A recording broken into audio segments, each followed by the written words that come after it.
Greetings, everyone. It is the Monday evening edition of Weather for Weather Geeks. It's the Valley's most in-depth, crazy, geeky weather video. We always take a look at the short-term forecast and also the longer-range stuff I don't have time for on TV, where my time is restricted. On this video, I can talk for as long as I want. We try to keep this under 10 minutes usually. It's usually more like 6 or 7 minutes if you're new to these.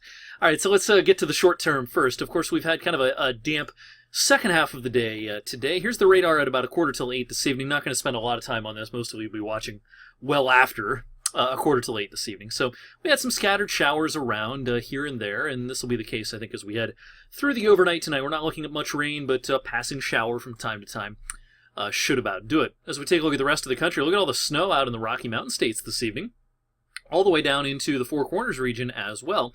So that's where the next weather system is, and that's what's going to track our way in a few days.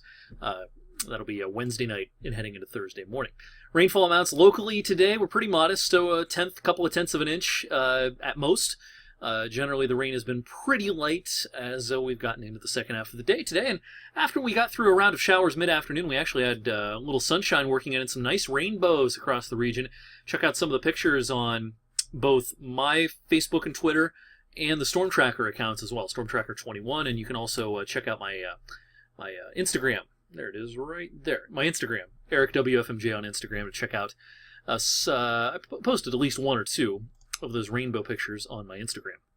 All right, temperatures this evening, still balmy. We tied the record today. We broke records over the weekend. We tied the record of 62 today, and this evening we backed off into the 50s, still way above average, of course.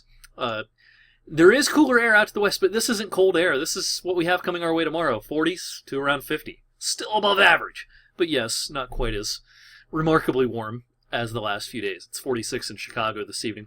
The real cold air, the true Arctic air, is still bottled up way up here in Canada, where you see the dark reds and the greens. It's below zero in some spots, but, it's not going to make a big charge south and east anytime real soon, although there will be some legitimate December cold air by Friday and Saturday, which we'll talk about here momentarily.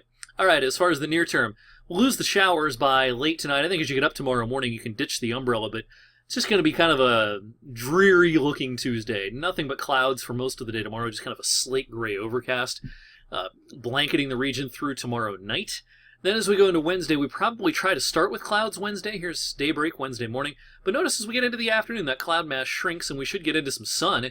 And that should send temperatures up into the middle 50s Wednesday. Beautiful afternoon coming up on Wednesday. Well, here's that next weather maker tracking through the Midwest Wednesday night and into Thursday. I think this is going to bring some rain showers. Too warm for snow. It'll be rain showers late Wednesday night and more so Thursday morning.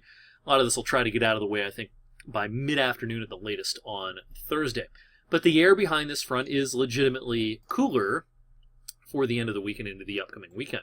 So here's a look at, let me actually adjust this. Bear with me for just a second. I want to start this on Friday instead of Saturday.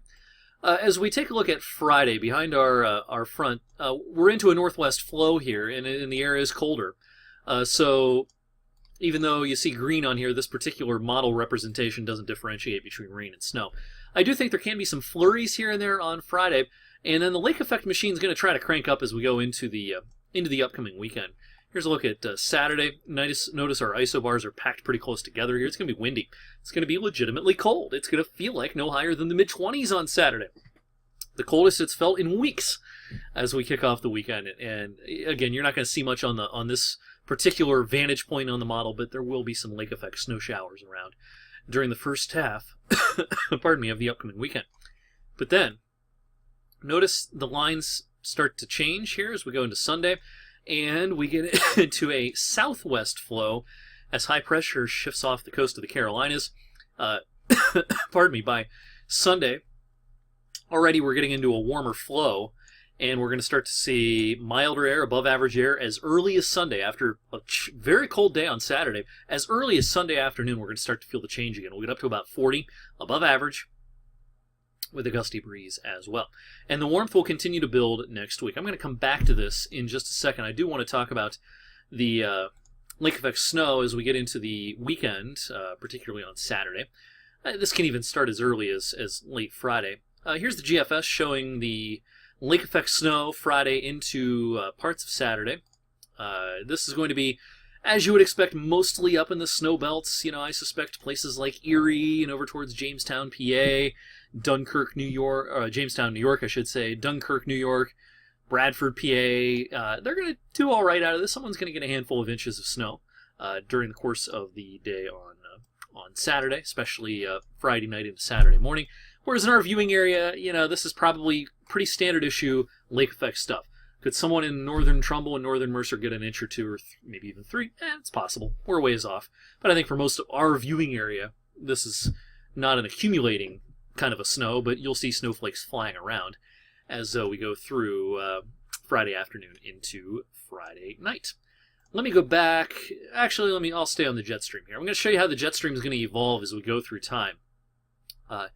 The storm that's out west right now producing that mountain snow, that's this dip right in through the Denver and Billings area. Yeah, I can draw on it. There we go. It's right here. This is going to eject out into the middle of the country, and this is what produces our rain as we go into Wednesday night and into Thursday. And then a trough of low pressure sets up shop right overhead as we go into the upcoming weekend. So the 18th is Friday, and then here's Saturday, definitely a pronounced dip in the jet stream over the northeastern corner of the U.S. That's why it will be colder. But this is a transient trough of low pressure. By early next week, it is gone, and it's replaced by another pretty big-time ridge. So here we go. A few days before Christmas. This will be next Tuesday. You've got your trough again out west, and then you got this ridge pumping up across the eastern U.S., the jet stream moving like this from southwest to northeast, ushering in the warm air. We're going to really take off temperature-wise before Christmas. Here's the 23rd. Here's Christmas Eve. Now, the trough is trying to make some eastward progress, and the ridge axis is going to be off the east coast, kind of over here, and this could set up a real stormy zone in through our region for Christmas Eve. I think it's definitely going to be warm, but it could very well be a rainy Christmas Eve, and maybe even Christmas Day as well, as we're going to be in this battle zone between the trough and the ridge. So that's the way it looks up at the jet stream level. As I go back and take a look at what the models are showing as far as surface features, I mentioned this could be a rainy period. Here's Wednesday, a couple days before Christmas, rain approaching from the west, and then the GFS is showing a pretty good, soaker here for Christmas Eve day, Thursday the 24th.